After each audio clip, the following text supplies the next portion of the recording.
मैत्रीबोध परिवार के संस्थापक मैत्रेय दादा श्री जी ने कहा कि जीवन में हर किसी को एक बार युद्ध देखना होता है, लेकिन जब किसी देश में अचानक कोई हलचल होती है तो एक नागरिक के तौर पर हमें क्या करना चाहिए।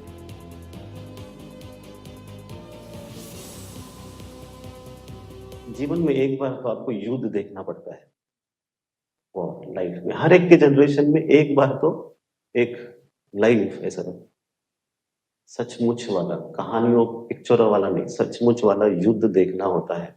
और वो मोमेंट आपके लाइफ में अभी हो सकता है जो अभी चल भी रहा है। अभी तो बहुत एक स्पेसिफिक टारगेटेड है कि यहाँ पर ये अधर्म के लोग हैं, हम बस उनको ही है ना, उनका ही विनाश कर रहे हैं, इस भाव के साथ हम चल रहे हैं। पर जब भी किसी भी देश में इस प्रकार की हलचल होती है, कभी भी देश के खिलाफ एंटी नेशनल जब भी थ्रेट आता है, कोई आपकी अखंडता को, एकता को भंग करता है, तो ऐसे टाइम पे आपको क्या करना चाहिए कि देश में हम जब रोज काम कर रहे हैं, रोज काम कर रहे हैं, अचानक से वो काम करते करते देश के अस्तित्व को धोखा उत्पन्न होता है।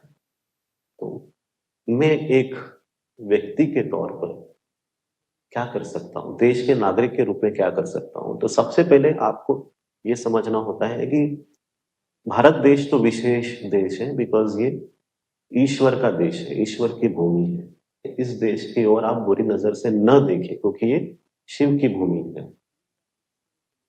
तो आपको सबसे पहले विश्वास रखना होगा इस भूमि पर, इस देश की संस्कृति पर, देश की परंपराओं पर, कि मेरा देश, मेरी भूमि सबसे अलग है, विशेष है, जहां पर साक्षात ईश्वर वास करते हैं।